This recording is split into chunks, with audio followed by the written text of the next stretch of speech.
welcome back to Grace Kids TV. My name is Robin Walters, and I serve at Grace as the Minister of Worship. And I'm joined here today by my 3 dogs. They just couldn't let me say hi to you without them. So this is Pudge, Pretzel, and Princess. We call them the PPP Squad. So, Grace Kids, in today's story, we're going to learn about how people rebelled or disobeyed God. Now, I have a fun question for you. Have you ever wanted to be famous? Ever wanted to be famous? Anybody? I thought so. Well, after the flood, God told Noah and his family to separate. He told them to go apart from each other and fill the earth. But Noah and his family decided to stay together, and they didn't listen to God. So they also decided to build a tower that would make them very famous. God was not pleased with how they were going to build something for themselves and not for him. So they unfortunately ignored God's plan, and so he punished them. So how did God punish them, you may wonder? Well, we're going to learn more about that today in today's story. But first, let's head over to Grace Kids Trivia to see what you remember from last week's story and how God saved Noah and his family. Good luck! Question 1, true or false? All of Adam and Eve's children and grandchildren sinned. And the answer is true. This was true.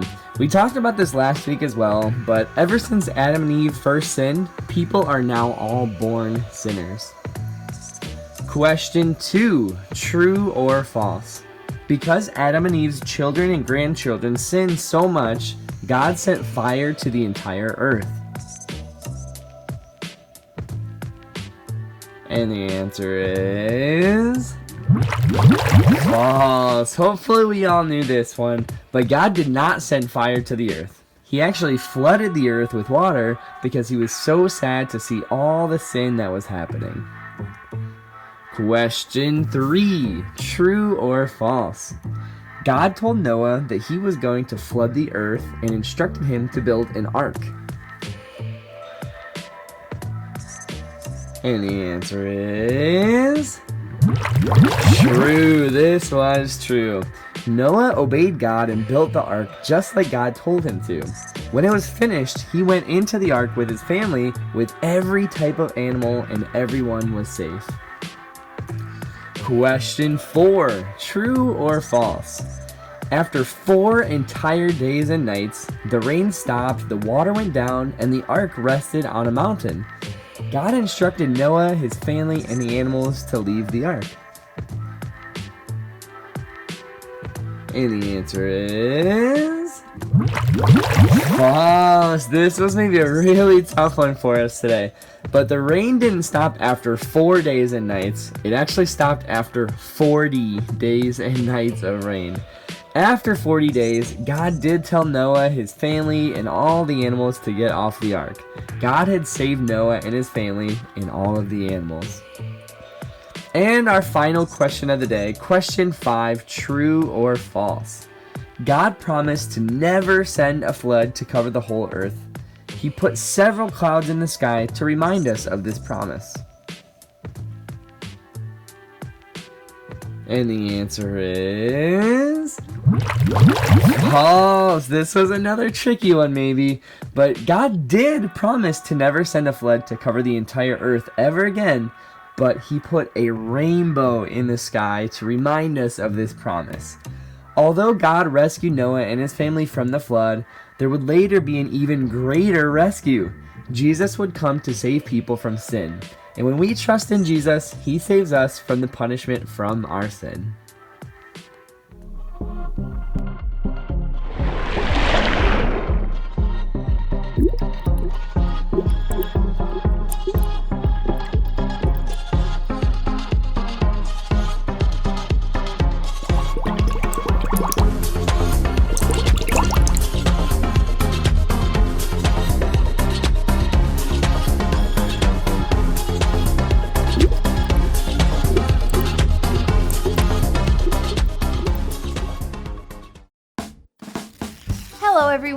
I'm Megan. And I'm Jessie. Jessie, what are you doing? I'm trying to touch the sky. But why? I'm trying to figure out where the sky turns blue. The air in front of me looks clear, but when I look up at the sky, the air looks blue. I'm trying to touch the blue part.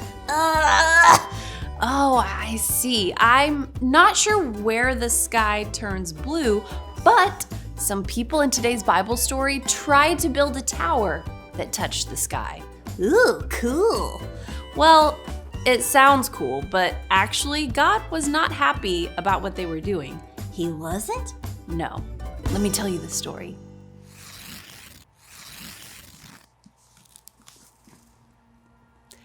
God told Noah's family to spread out and fill the whole earth. Noah's family grew. The people moved to a valley and decided to stay there. They did not spread out and fill the whole earth. They did not obey God. They said, "We are great. Let's build a city. Let's make a tower so tall that the top of the tower reaches to the sky. Then everyone will know how great we are." God created people to give him glory, but the people did not want to give God glory. They wanted glory for themselves. Instead of saying, "Look how great God is," they said, "Look how great we are." But no one is greater than God. While the people made bricks and started building, God came down to look at the tower. He was not happy about what they were doing. God said, "If they are doing this, they will keep thinking of more wrong things to do." So God mixed up their words. When the people tried to make plans, they did not understand one another. If one worker said, "Hand me another brick," nobody else knew what he wanted. The people had to stop building the city. People had to move away to live with people they could understand. God made it so the people did just what he had told them to do after the flood. They spread out all over the earth. The city with the unfinished tower was called Babel. People tried to make themselves famous instead of God. God mixed up their language so the people spread out over the earth. One day, Jesus will bring his people back together. People from every group and language will worship him together.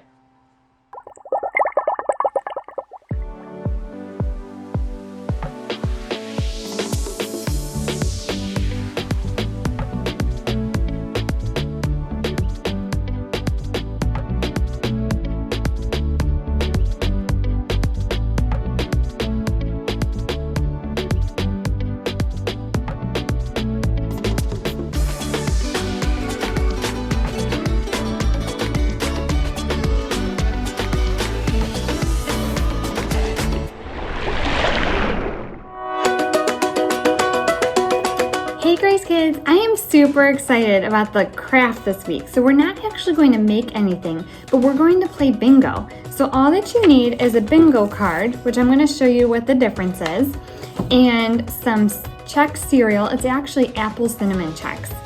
And you're just going to get a little cup like this, and that's what you're going to use for your bingo pieces. So I'm going to just show you the difference between the bingo boards. Are you excited?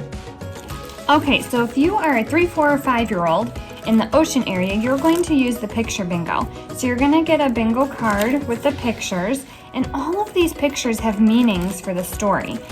I want to see if you can try to figure out what they all mean based on what we learned today. And then your teachers have these call cards. So they're going to shuffle them up, and then they're going to show you one of them, and you have to try to find that picture on your bingo board. And what you're going to do is take one of your cereals and just put it on there so that you know that that spot is all done. And then your teacher is going to show you another one. Who do you think that is? You're right, it is Jesus. How does he relate to the story? Okay, and you're going to try to get 3 in a row. Once somebody in your class gets 3 in a row, what do you yell? Bingo! And then you can eat the cereal on your board and play again with the other Chex that you have in your cup. Okay? That's going to be super fun in those rooms. And for the older classrooms, if you are in elementary or a preteen room, you're going to get a big bingo card and it only has words. You want to make sure that you put one of your cereals on your free space. Okay, and then your teacher is going to call out a word, and you're going to find that word on your board. So if they say family, you're going to find that word and put your cereal right on there. And you're going to try to get 5 in a row. So when you get 5 in a row, you can yell bingo, and then everybody in the room can eat their checks, and then you can play again to see who else can win. I am super excited for everybody to play bingo today with their cereal.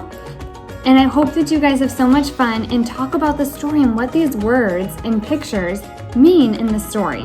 I hope you all have a wonderful week. Thanks so much for watching Grace Kids TV. Have fun!